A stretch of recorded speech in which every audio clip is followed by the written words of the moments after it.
दुश्मन चाहे कोई भी क्यों ना हो, उससे मुकाबला करने के सिर्फ दो ही तरीके हैं दुनिया में। पहला डिफेंस और दूसरा ऑफेंस। डिफेंस मतलब अपने आप को बचा के रखना, अपने आप को प्रोटेक्ट करना, शील्ड में रहना, छुप के रहना जब तक कि दुश्मन या तो भाग जाए या मर जाए। और दूसरा है ऑफेंस, यानी कि पहला अटैक आपकी तरफ से। आज का दुश्मन हमारा है कोरोना वायरस, और इधर भी दो स्ट्रैटेजीज हैं, एक है डिफेंस और एक है ऑफेंस। दुनिया में 90% लोग, 90% देश पहला स्ट्रैटेजी पे हैं, दैट इज डिफेंस, यानी कि लॉकडाउन। लॉकडाउन करके हम क्या अचीव कर रहे हैं? कोरोना वायरस से हम अपने आप को बचा रहे हैं, शील्ड कर रहे हैं, ताकि वो हम पे अटैक ही ना कर पाए। ये बोल सकते हैं हम डिफेंस। हम तब तक छुप के रहेंगे जब तक कोरोना वायरस या तो भाग जाए या मर जाए। जबकि आज दुनिया में 10% देश ऐसे हैं, टोटल एटलीस्ट 21 देश, जिसमें जहाँ पे कोरोना वायरस सेम टाइम पे आया, लेकिन उन्होंने पहले की जगह दूसरी स्ट्रेटेजी को अपनाना ठीक समझा, यानी कि ऑफेंस, अटैक करने की स्ट्रेटेजी। मेडिकल भाषा में से बोलेंगे हर्ड इम्यूनिटी। हर्ड इम्यूनिटी क्या है, ये अगर आपको जानना है तो आप स्क्रीन पे दिए हुए लिंक में जाके मेरा वीडियो देखिए, या फिर आप गल्फ न्यूज़ के लिंक में जाके, स्क्रीन पे दिए हुए लिंक में जाके 9 अप्रैल में मेरा एक इंटरव्यू आया था, उसमें भी हर्ड इम्यूनिटी को अच्छी तरह कवर किया था। गल्फ न्यूज़ दुनिया का एक बहुत बड़ा अखबार है, गल्फ के कंट्रीज़ में यही अखबार चलता है। तो दो तरीके हैं लड़ने के कोरोना वायरस से, एक है लॉकडाउन, एक है नो लॉकडाउन। लॉकडाउन से हमने अभी क्या अचीव किया, वो आपके पास पूरे के पूरे आंकड़े हैं, चाहे वो स्पेन हो, इटली हो, यूएस हो, यूके हो, इंडिया हो, चाइना हो। इन सारे देशों ने लॉकडाउन का तरीका अपनाया कि हम डिफेंस से कोरोना वायरस से जीतेंगे, यानी कि हम अपने आप को लॉक कर लेंगे, बंद कर लेंगे। कोरोना वायरस बाहर खड़ा रहेगा, थक जाएगा, मर जाएगा, भाग जाएगा, और फिर ही हम बाहर निकलेंगे। तो इस स्ट्रेटजी से क्या फ़ायदा हुआ, कितने लोग पीड़ित हुए, कितने लोग मरे, ये आंकड़े मुझे आपको देने की आवश्यकता नहीं, बिकॉज ये आंकड़े टीवी पे रियल टाइम में आ रहा है, कई बार बताया जा रहा है, तो आपको सब जुबानी याद भी होगा।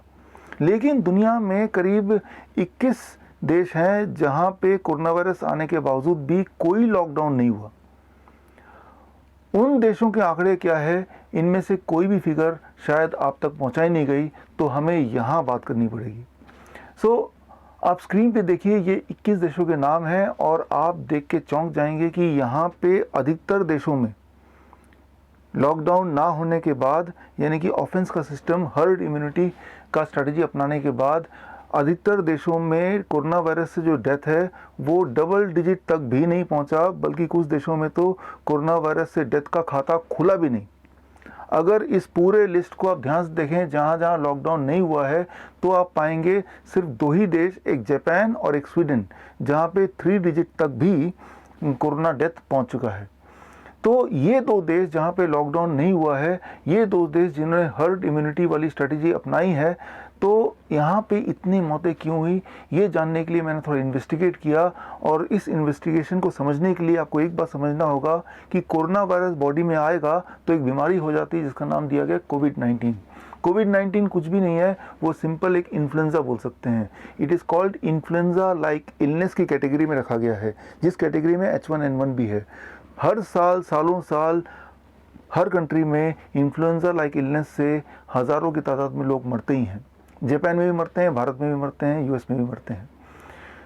मैंने जापान के पिछले 6 साल के इन्फ्लुएंजा लाइक इलनेस से कितनी मौतें हर साल हुई हैं, पिछले 6 साल 2014-15 इन्फ्लुएंजा सीज़न में, इन्फ्लुएंजा सीज़न होता है नवंबर से लेके अप्रैल तक का, और 15-16, 16-17, 17-18, 18-19 और 19 से लेके 20 तक के बीच में, यानी कि अप्रैल तक में, अप्रैल 10 तक कितनी मौतें हुई हैं इन्फ्लुएंजा लाइक इलनेस से, ये मैंने थोड़ा जानने की कोशिश की।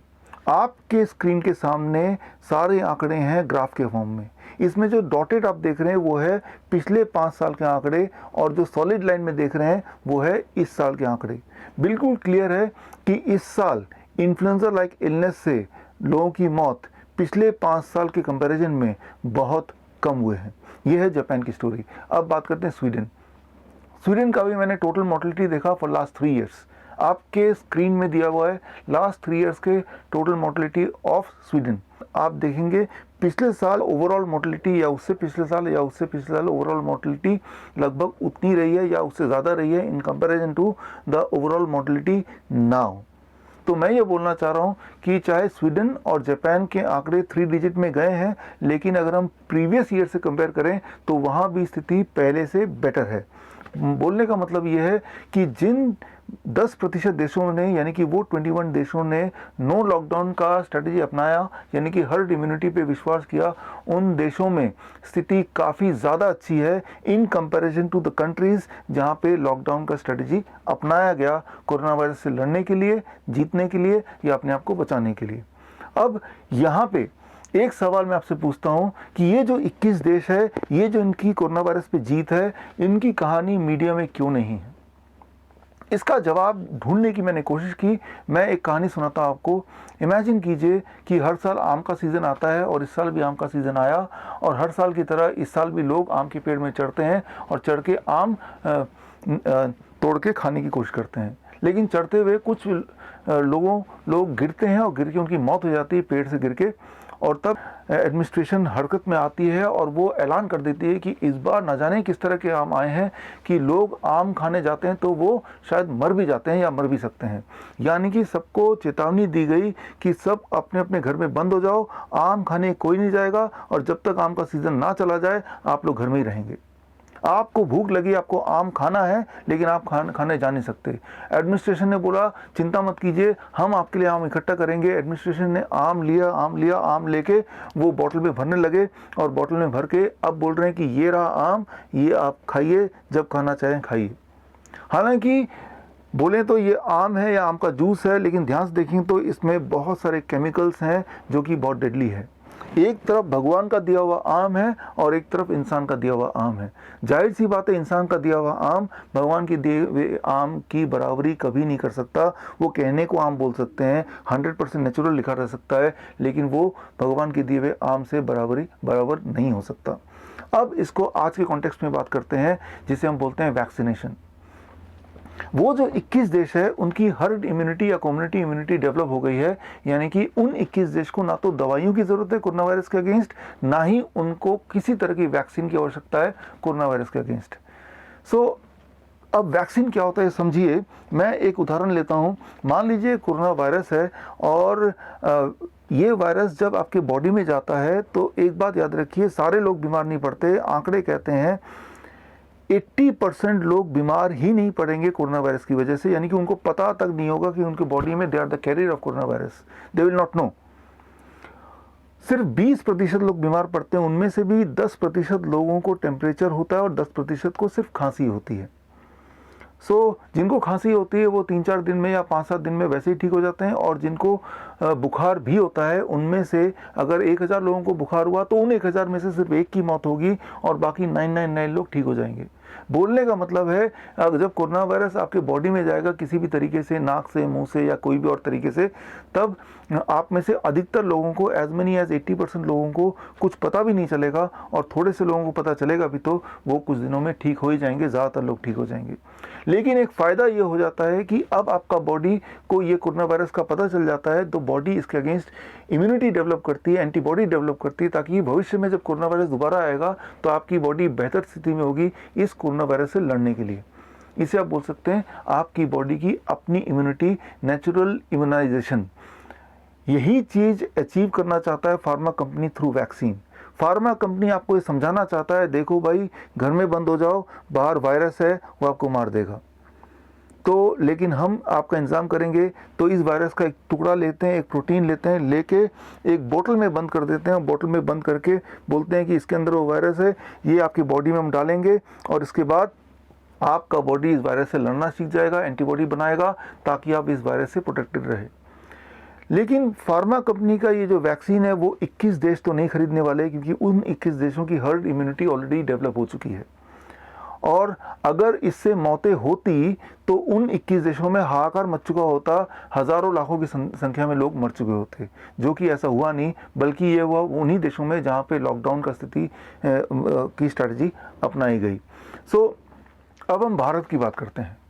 भारत में इस वक्त लॉकडाउन चल रहा है और करीब 25 मार्च से लॉकडाउन चल रहा है। थोड़ा पीछे चलते हैं स्थिति को समझने के लिए, हम जनवरी महीने में चलते हैं। एक इमेजिनरी सिचुएशन लेता हूँ। इमेजिन कीजिए आपको पूरे देश की सिक्योरिटी का इंचार्ज बनाया गया, पूरे देश की सिक्योरिटी का जिम्मा आप पे डाला गया और आप अलर्ट हैं कि बाहर से लोग अंदर देश में ना आ जाए, देश को लूटे ना, देश में अटैक ना करे।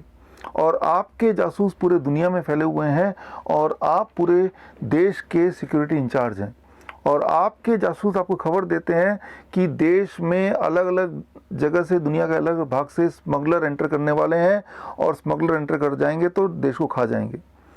आपको देश को बचाना है तो आप पूछते हैं भाई मैं स्मगलर को पहचानूंगा कैसे? वहाँ से जासूस बोलता है वो स्मगलर दिखने में आम लोगों की तरह ही है, आप शायद पहचान नहीं पाएंगे। आप बोलेंगे मैं पहचान ही नहीं पाऊंगा तो उनको पकड़ूंगा कैसे? वो बोलते हैं कि देखा गया है कि उनमें से कुछ स्मगलर की मूछें भी हैं। तो आपके दिमाग में आइडिया आता है कि चलो भाई एटलीस्ट मूछे वाले स्मगलर को तो पकड़ें। आपने फिर पूछा कि कितने % लोगों के स्मगलर की मूछें हैं? वो बोलते हैं लगभग 10% स्मगलर की मूछें हैं, 90% तो मूछें भी नहीं है। तो आप सोचते हैं चलो 10% स्मगलर को तो पकड़ें। तो आपने एयरपोर्ट को, सारे पोर्ट्स को हाई अलर्ट पर रख दिया और सबको ऐलान कर दिया कि भाई अगर कोई मूछे वाला पैसेंजर दिखेगा उसको रोक लेना और उनकी तफ्तीश होगी और जांच होगी, फिर ही उनको जाने देंगे। हो सकता है कि वो स्मगलर हो। और सिक्योरिटी के सारे लोगों को आपने एक खास तरह के चश्मे बांटे, एक ऐसे चश्मे जिस चश्मा से दूर से ही मूछे वाला इंसान ज़्यादा चमक के दिखने लगेगा।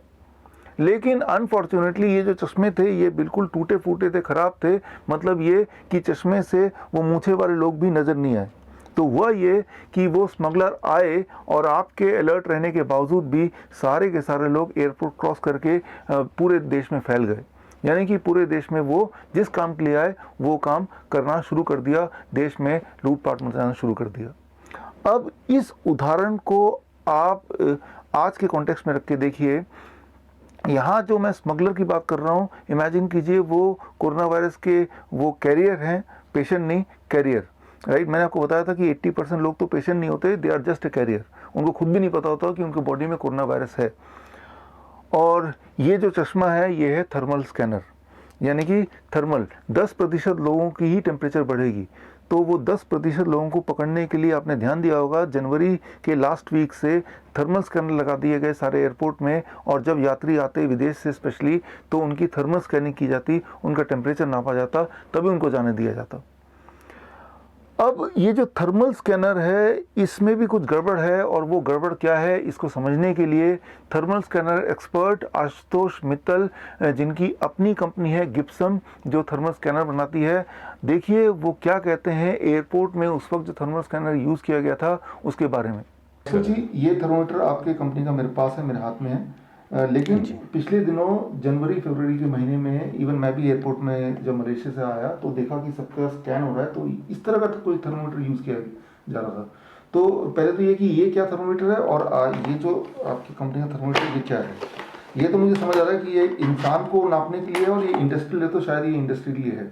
क्या दोनों से सेम काम हो सकता है? क्या इससे इंसान को नापा जा सकता है? नहीं डॉक्टर साहब, ये इंडस्ट्रियल थर्मामीटर है। इसका जो मेजरिंग रेंज है वो है 50 degree centigrade Celsius to 550 degree Celsius. Means Fahrenheit में अगर आप बात करेंगे तो -58 डिग्री टू 1022 डिग्री। राइट। और इसका जो वेरिएशन है वो 2% plus minus +2 degree Fahrenheit. That means almost 4 degree Fahrenheit plus minus हो सकता है। 4-5 डिग्री इधर उधर हो सकता है। टॉलरेंस के अंदर ही है। टॉलरेंस हो गया ये 4-5 डिग्री। तो प्लस क्योंकि ये इंडस्ट्रियल है और ये मेडिकल थर्मामीटर है, तो इसमें एक कैलकुलेशन है जो ये थर्मामीटर करता है ह्यूमन बॉडी के सरफेस का टेम्परेचर लेने के बाद, जो इसमें वो फंक्शन नहीं है। तो इससे आप बिल्कुल मेजर नहीं कर सकते। इसमें आपका variation up to 10 degree Fahrenheit भी आ सकता है। 10 डिग्री, मान लो किसी का अगर 99 है तो वो 89 भी आ सकता है और 109 भी आ सकता है। इतना मतलब वेरिएशन इसमें, क्योंकि ये इंडस्ट्रियल थर्मामीटर है। इसको तो आप अगर यूज़ करेंगे तो मतलब ये तो बिल्कुल फुटाइल एक्सरसाइज है। तो मैंने ये देखा कि एयरपोर्ट में अक्सर यही यूज़ हो रहे थे, इवन हमारे जो कॉलोनी में यूज़ हो रहे हैं आजकल वो भी यही यूज़ हो रहे हैं। तो मतलब ये तो बेकार में ही कर रहे हैं फिर तो। एक्चुअली हुआ ये कि ड्यूरिंग जनवरी फरवरी जब ये कोरोना स्टार्ट हुआ तो कुछ थर्मामीटर्स जो इंडिया में, क्योंकि इंडिया ये थर्मामीटर बनाता नहीं है, इंडस्ट्री ये अपना फ़ारेनहाइट ये इंफ्रारेड थर्मामीटर, तो थर्मामीटर्स इंडिया से बाहर एक्सपोर्ट हो गए सारे थर्मामीटर्स। तो जब हमारे यहाँ पे गाइडलाइन आई कि आपको मेजरमेंट करना है तो इंडिया में अवेलेबल ही नहीं थे। इंडिया में अवेलेबल थे इंडस्ट्रियल थर्मामीटर, तो लोगों को इतना नॉलेज भी नहीं था, तो लोगों ने ये यूज़ किया इंडस्ट्रियल थर्मामीटर, जबकि इससे आप नहीं मेजर कर सकते बॉडी टेम्परेचर। इसका मतलब ये है कि जनवरी महीने में, फरवरी में, इवन मार्च महीने में भी जो लोग एयरपोर्ट से बाहर से लोग आ रहे थे और स्कैनिंग के नाम पे जो ये थर्मोमीटर यूज हो रहा था, यानी कि वो पूरा का पूरा एक्सरसाइज इज फ्यूटाइल। जो इससे स्कैन हुआ है वो सारी एक्सरसाइज फ्यूटाइल है। कुछ थर्मामीटर यहाँ से जिनके पास मेडिकल होगा वो तो ठीक है, लेकिन मेडिकल में भी एक इशू ये था कि इसकी जो मेजरिंग डिस्टेंस है थर्मामीटर का, वो इस पर मैंशन है 1 to 5 सेंटीमीटर। ये अलग अलग मैन्युफैक्चरर का अलग अलग रहता है, लेकिन ये है 1 to 5 सेंटीमीटर। दैट मीन्स आपको इतनी नज़दीक से इसको मेजर करना है। जो हमने देखा न्यूज़ में या वीडियोज़ में वो था कि वो इतना दूर से भी कर रहे हैं। तो इतना दूर से अगर आप करोगे तो इसका मेजरमेंट सही नहीं आ सकता, क्योंकि इसका डिस्टेंस ही 1 to 5 सेंटीमीटर है। मतलब ये कि आप सब लोग अगर देखते हैं कि जब आपका भी टेम्परेचर मेजर होगा तो नॉर्मली इफ यू रिमेंबर कि कुछ दूरी से होगा। हाँ जी, हाँ जी। दूरी से जो भी ये नंबर आएगा that is not the right picture. हाँ, कुछ कम ही आएगा, कुछ कम ही आएगा। हाँ, यानी कि दैट इज अगेन फ्यूटाइल। तो अगर ये यूज करेंगे तो ये फ्यूटाइल था ही था, और अगर ये यूज कर रहे हैं और दूर से कर रहे हैं, दूर से मतलब इतना पास से करना, हाँ, 1 to 5 सेंटीमीटर। 1 to 5 सेंटीमीटर, तो लगभग यहाँ तक। हाँ हाँ हाँ। और यहाँ तक तो मैंने देखा नहीं करते हुए। हाँ नहीं, वो काफ़ी हमने जो वीडियोस में वो देखा वो इतनी दूर से करते हैं, तो उसमें आपको डिफरेंस आएगा। आपने अभी सुना वो थर्मल स्कैनर की जो स्ट्रेटजी थी कोरोना पेशेंट को रोकने के लिए, वो पूरी तरह फेल हो गई। मतलब ये लॉकडाउन लगने से पहले ही जनवरी महीने में, फरवरी महीने में, इवन मार्च महीने के अंत तक लगातार पूरे दुनिया से कोरोना के कैरियर आते रहे और पूरे देश में फैलते रहे। यानी कि जितना वो फैल सकते हैं वो फैल गए। हालांकि हम अलर्ट रहे, उसके बावजूद भी वो अच्छा खासा फैल चुके थे। आज इस वक्त जबकि लॉकडाउन है, जाहिर सी बात है वो कोरोना के जो कैरियर हैं उनमें से अधिकतर लोग पेशेंट नहीं, उनको पता भी नहीं है खुद भी, वो अभी भी पूरे देश में फैले होंगे। अब एक इमेजिनरी सिचुएशन लेते हैं कि मान लीजिए मैं उनमें से एक हूँ, वो कोरोना कैरियर हूँ, और लॉकडाउन के बावजूद भी 3-4 घंटे की ब्रेक मिलती जब आप सब्जी लाने जा सकते हैं, ये अलाउड है।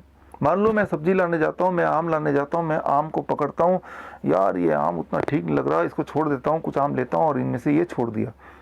मैं कोरोना का कैरियर हूँ, लेकिन मैं विक्टिम नहीं हूँ, पेशेंट नहीं हूँ। अब यहाँ कोरोना वायरस आया कि नहीं आया, मेरे ख्याल से आ जाएगा। अब एक और हेल्दी पर्सन आएगा कुछ देर बाद, वो भी आम लेने आया है और गलती से अनजाने में ये आम घर ले जाएगा, यानी कि कोरोना वायरस उसके घर में पहुंच गया। बोलने का मतलब ये है कि in spite of lockdown corona virus फैलता जा रहा है। इसको रोकना भारत जैसे देश में पॉसिबल ही नहीं है, क्योंकि भारत की जो आबादी है वो लगभग 140 करोड़ है और भारत में जो पुलिसकर्मी हैं वो करीब 15 लाख। इनमें से भी एक good sizable number of policeman VIP के सिक्योरिटी के लगे हुए हैं, बहुत सारे और काम में लगे हुए हैं। थोड़े से पुलिसकर्मी से भारत जैसे बड़े देश में 140 करोड़ लोगों को घर में बंद रखना ये नियर इम्पॉसिबल है। और टीवी में आप जो देख रहे हैं, अपने आसपास जो देख रहे हैं, वो कुछ टिट्स एंड बिट्स हैं, उनको आप एक्सपैंड करके पूरे भारत के लिए जनरलाइज नहीं कर सकते। इसका मतलब ये है कि मेरे अंदाजे से कोरोना वायरस बुरी तरह से भारत में फैल गया, और अगर फैल गया तो ये बहुत अच्छी बात है, यानी कि भारत ने हर्ड इम्यूनिटी अचीव कर लिया है। वैसे भी आप देखिए भारत में कोरोना विक्टिम जो है, कोरोना वायरस से जो मौतें हैं वो लगभग 360 लोग हैं। 140 करोड़ की आबादी में 360 या 370 बहुत ही कम नंबर माना जाएगा, वेरी लेस। और ये जो 360 मौतें हैं ये कोरोना वायरस से है कि नहीं, ये भी एक क्वेश्चनेबल चीज़ है, क्योंकि मैंने आपको बताया, मैंने अपने पिछले वीडियो में बताया था कि कोरोना वायरस को टेस्टिंग करने का जो आरसी पीसीआर टेस्ट है वो अपने आप में क्वेश्चनेबल एक टेस्ट है, उसके ऊपर हम रिलाई नहीं कर सकते, पहली बात। और दूसरी बात, मैंने आपको ये भी बताया कि इसका जो इलाज है क्वारंटाइन में रखने के बाद, वो इलाज में जो दवाइयाँ देते हैं वो दवाइयाँ ही कई बार डेथ की कॉज बन सकती है, एटलीस्ट एविडेंस तो यही कहते हैं। तो पहली बात तो अगर सारे के सारे पेशेंट कोरोना वायरस से ही मरे तब भी वो 360 का नंबर है, और सच्चाई तो ये है कि ये बोल नहीं सकते वो कोरोना वायरस से मरे हैं या उसके ट्रीटमेंट से मरे हैं, वो कोरोना वायरस के पेशेंट थे भी कि नहीं, या जब वो आए एडमिट हुए तब उनके बॉडी में कई सारे और बीमारियाँ भी थी, क्या पता वो किस बीमारी से मरे। लेकिन overall numbers are very less. So India has achieved already herd immunity, इसलिए हमें उतना चिंतन या चिंता की बात नहीं है, हमें उतना चिंतन करने की आवश्यकता नहीं, कम से कम इस डायरेक्शन में कि हम कोरोना से बीमार पड़ेंगे, क्योंकि वैसे भी कोरोना का जो फैलने की शक्ति है वो 2.2 है और उसका जो मोर्टलिटी रेट है वो 0.1 है, which is like any flu. अब एक सवाल मेरा आपसे इमेजिन कीजिए कि ये रहा कोरोना वायरस। जैसे मैंने बताया, इसकी मोर्टलिटी रेट 0.1% है। 1000 लोगों को कोरोना वायरस आएगा तो एक की मौत होगी, 999 लोग ठीक हो जाएंगे। और इसके फैलने की शक्ति 2.2 यानी कि 1 से 2 या 3 लोगों तक ही पहुंच सकता है। इमेजिन कीजिए एक ऐसी परिस्थिति आ जाए हमारे देश में या विश्व में कहीं भी, जहां पे इस कोरोना वायरस से भी कई गुना ज़्यादा खतरनाक वायरस या बैक्टीरिया आ जाए। एक ऐसा इन्फेक्शियस एजेंट जिसके फैलने की शक्ति लगभग 10 है, मतलब 1 से 10 लोगों को फैलेगी, कोरोना वायरस से 5 गुना ज़्यादा ताकतवर, और इसके मोर्टलिटी रेट कोरोना वायरस से करीब 20 गुना ज़्यादा। लगभग एक ऐसा वायरस जो पूरे साल में 5 लाख लोगों को मारता हो या हर मिनट में एक इंसान को मारता हो। अगर ऐसा कोई वायरस या बैक्टीरिया हमारे देश में आ जाए तो हमें क्या करना चाहिए? आप बोलेंगे, जब इसके लिए क्वारंटाइन हो गया, जब इसके लिए लॉकडाउन हो गया, तो जाहिर सी बात है अगर ऐसा कोई वायरस आ जाए तो हमें अपने आप को घर में बंद कर लेना चाहिए, लॉकडाउन करना चाहिए, जब तक कि ये वायरस पे काबू ना पा लिया जाए, ये वायरस मर ना जाए या भाग ना जाए। मैं आपको बताना चाहूँगा, ये जो वायरस या ये जो बैक्टीरिया है, एक्चुअली ये एक बैक्टीरिया है और इसका नाम है, बीमारी का नाम है ट्यूबरक्लोसिस। बहुत दुख के साथ मुझे बताना पड़ रहा है, हर साल भारत देश में करीब 4 से 5 लाख लोग ट्यूबरक्लोसिस से मरते हैं, यानी कि ऑलमोस्ट हर मिनट एक आदमी की डेथ होती है। अभी तक जब से आप मेरा वीडियो सुन रहे हैं या देख रहे हैं, तब से लगभग अब तक 10 लोगों की मृत्यु हो चुकी है ट्यूबरक्लोसिस से। तो मेरा आपसे सवाल यहाँ पे, इसका जवाब आप ढूंढेंगे, मुझे तो नहीं मिला। जिस तरह से कोरोना वायरस से एक भी पेशेंट की मौत होती है तो टीवी में बड़ा आ जाता है, देखो एक और पेशेंट मर गए कोरोना वायरस से, तो ठीक उसी तरह से ट्यूबरक्लोसिस से हर दिन 1000 नए लोग मरते हैं। तो तब भी टीवी में बताना चाहिए या नहीं चाहिए? देखिए 1000 और लोग आज ट्यूबरक्लोसिस से मर गए, अब 1001 लोग मर गए, 2 लोग मर गए, अब 5 लाख का फिगर पहुंचने वाला है, अब 5 लाख का फिगर पहुंच ही गया है। ट्यूबरक्लोसिस के लिए क्यों नहीं बताया जाता है? ये सवाल का जवाब मैं नहीं दूंगा, ये सवाल का जवाब आप कमेंट में दीजिए, क्या कारण हो सकता है। अब मेरा दूसरा सवाल आपसे, जब भी कोई भी पेशेंट में कोरोना वायरस पाया जाता है तो उसे इमीडिएटली क्वारंटाइन करते हैं और उसमें एलोपैथिक इलाज चालू कर देते हैं। और मैं आपको बता दूं, एलोपैथिक इलाज में जो HIV की दवाई देते हैं या रेमडेसिविर, जो कि एक्सपेरिमेंटल ड्रग है, आज तक किसी भी बीमारी के लिए उसको कभी भी अप्रूव नहीं किया गया, वो दवाई देते हैं। या एंटी मलेरियन ड्रग, पिछले 40 साल में ये देखा गया है, ये हार्ट बीट को एबनॉर्मली हाई कर देता है, resulting in sudden cardiac death. तो ये क्लियर है, इसका एविडेंस है कि इस दवाई से हार्ट अटैक आ सकता है, कार्डियक अरेस्ट हो सकता है, किसी की मौत हो सकती है, जबकि इसका कोई एविडेंस नहीं है कि इस दवाई से कोरोना वायरस के पेशेंट ठीक हो सकते हैं। उसके बावजूद भी ये सारे एक्सपेरिमेंटल ड्रग लगातार दिए जा रहे हैं हमारे देश में ऑन वन साइड, और दूसरी तरफ आयुर्वेद को, होम्योपैथ को इन पेशेंट से अलग किया जा रहा है। आयुर्वेद और होम्योपैथ भी हमारे देश की पद्धति है और ये भी लीगल है, लेकिन इन डॉक्टरों को कोरोना पेशेंट को ट्रीट करने दिया ही नहीं जा रहा है, कोरोना पेशेंट से दूर रखा जा रहा है। हालांकि प्रिवेंशन के लिए आयुर्वेद का कहीं कहीं यूज़ कर रहे हैं, लेकिन प्रिवेंशन की मैं बात ही नहीं कर रहा हूँ। आज अगर किसी भी इंसान के अंदर कोरोना वायरस का बीमारी आती है, क्या उस इंसान के पास ये अपॉर्चुनिटी है या आज़ादी है कि मैं अपना इलाज एलोपैथी से कराऊं, मैं अपना इलाज आयुर्वेद से कराऊं, मैं अपना इलाज होम्योपैथी से कराऊं, या मैं अपना इलाज यूनानी से कराऊं, या मैं अपना इलाज नेचुरोपैथी से कराऊं? क्या उसके पास ये आज़ादी है? उसके पास आज़ादी नहीं है। दरअसल वो एक गिनी पिग है, उसको उठा के उससे पूछे बिना ज़बरदस्ती, जैसे गिनी पिग के साथ होता है, उसके अंदर ऐसी ऐसी दवाइयाँ भर दी जाती हैं जिसका कोई रेलेवेंस नहीं है, कोरोना वायरस से कोई एविडेंस नहीं है। जब भी आयुर्वेद अप्रोच करता है हेल्थ मिनिस्ट्री में कि कुछ पेशेंट हमें दिया जाए ठीक करने के लिए, तो जवाब आता है कि क्या आपने कोरोना पेशेंट को कभी ठीक किया है? यही सवाल अगर मैं एलोपैथी के लिए पूछता हूँ, क्या आपने कोरोना पेशेंट को कभी ठीक किया है? क्या आपके पास कोई एविडेंस है कि कोई दवाई है जिससे कोरोना पेशेंट ठीक होते हों? आपके पास भी एविडेंस नहीं है, आयुर्वेद के पास भी एविडेंस नहीं है। आपने भी पहले कभी ठीक करके देखा नहीं, आयुर्वेद ने भी कभी ठीक करके देखा नहीं। लेकिन आप जो दवाई दे रहे हैं उसमें ये तो एविडेंस है कि इससे हार्ट अटैक होता है, कार्डियक अरेस्ट होता है। देश के कई लोग हार्ट अटैक से, कार्डियक अरेस्ट से मारे गए while they were treated for corona virus. Even एक डॉक्टर, गुवाहाटी के डॉक्टर, प्रिवेंशन के लिए वो मलेरिया की दवा ले रहे थे और इमीडिएटली उनको कार्डियक अरेस्ट आ गया एंड ही डाइड। सो इन सब के बावजूद भी किस एविडेंस के आधार पे सारे पेशेंट्स को एंटी मलेरियन ड्रग दिया जा रहा है? क्यों हमारे अपने देश का खजाना आयुर्वेद को नहीं ट्राई किया जा रहा?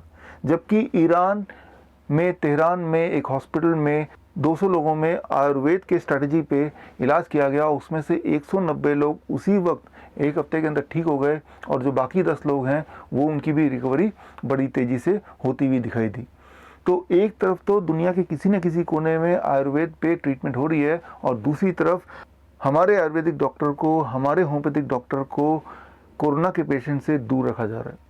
इसकी वजह क्या हो सकती है, ये जवाब मैं आपसे चाहता हूँ। अगर आपके पास कोई जवाब है तो ज़रूर दीजिए। अब सबसे ज़रूरी बात, 7 अप्रैल वर्ल्ड हेल्थ डे पे मैंने लॉन्च किया अपनी किताब देश के लिए। किताब का नाम corona the scandal of the millennium.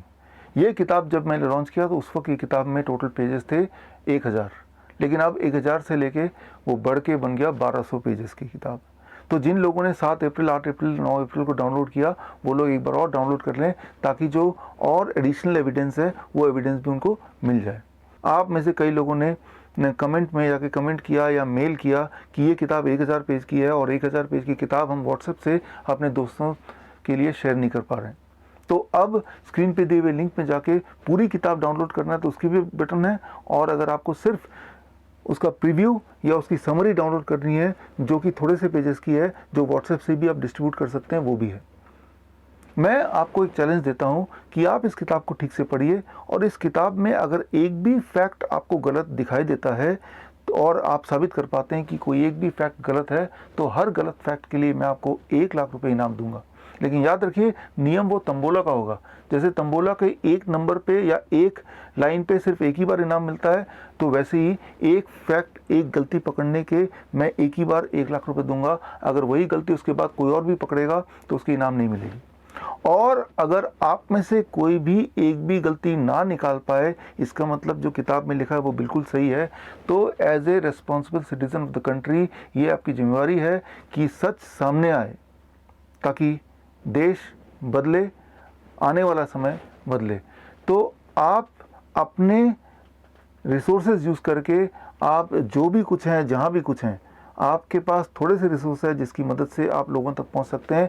चाहे वो रिसोर्स का नाम व्हाट्सएप हो, फेसबुक हो, यूट्यूब हो, आपके पड़ोसी हो, या आपकी जान पहचान किसी एमएलए से हो, किसी एमपी से हो, स्टेट हेल्थ मिनिस्टर से हो, स्टेट चीफ मिनिस्टर से हो, या प्राइम मिनिस्टर से हो। हमारा मकसद सिर्फ इतना है कि सच सामने आए, ताकि हम इस देश को एक बेहतर भविष्य दे पाएँ।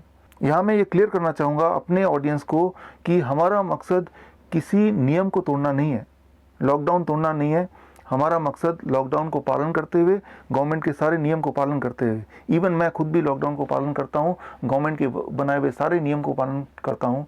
नियम में रहते हुए, कानून के दायरे में रहते हुए सच को कैसे सामने लाएं, यही हमें और आपको मिलके करना है।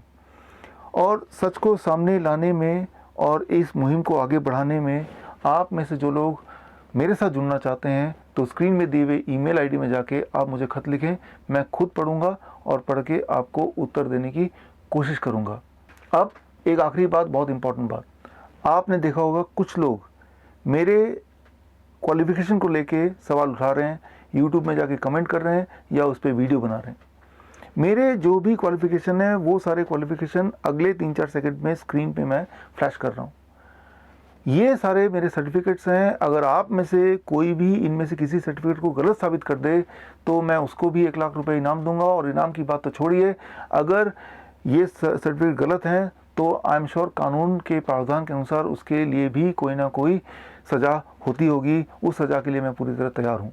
मैं ये बोलना चाह रहा हूँ कि मेरे सारे सर्टिफिकेट ओरिजिनल हैं, ऑथेंटिक हैं। आप चाहे तो कहीं से भी वेरीफाई करना चाहें तो वेरीफाई कर लीजिए। यहाँ इंटेंशन कुछ लोगों का ये हो सकता है कि आपका ध्यान भटकाने के लिए इस तरह के मुद्दे लाते हैं कि इनके सर्टिफिकेट देखिए, ये फेक है, ये फ्रॉड है। लेकिन अगर हम मुद्दे की बात करें, as a audience, as a viewer, ये आपकी जिम्मेदारी है। अगर कोई इस तरह की फेक बातें करता है या कोई इस तरह के इलॉजिकल बातें करता है तो आप उनको खुद भी जवाब दे सकते हैं एज ए रिस्पॉन्सिबल सिटीजन कि आप लॉजिक से काटिए, साइंस से काटिए। मैंने अपने सारे वीडियोस में सिर्फ साइंस की बात की, लॉजिक की बात की, एविडेंस की बात की। तो आपको मैं रिक्वेस्ट करता हूं एज ए व्यूअर, आपकी ये रिस्पॉन्सिबिलिटी है, आप जो भी बोलना चाहें बोलें, लेकिन सबूत के साथ बोलें। सिर्फ अगर एक लाइन लिख देंगे कि ये इंसान फ्रॉड है, या ये लिख देंगे कि भाई ये अकेला डॉक्टर ऐसा बोल रहा है, तो ये कोई लॉजिक नहीं है, कोई साइंस नहीं है। ये सिर्फ एक एक्ट है ताकि लोगों का ध्यान कहीं और भटक जाए। तो ध्यान भटकाने वाले लोगों को लाइन पिलाना, ये आप सबकी रिस्पॉन्सिबिलिटी है। हम मिलेंगे आगे फिर कभी, इस उम्मीद के साथ दोबारा मिलेंगे। देश बदलेगा एक अच्छे भविष्य के लिए। All the best. Thank you. जय हिंद। वंदे मातरम।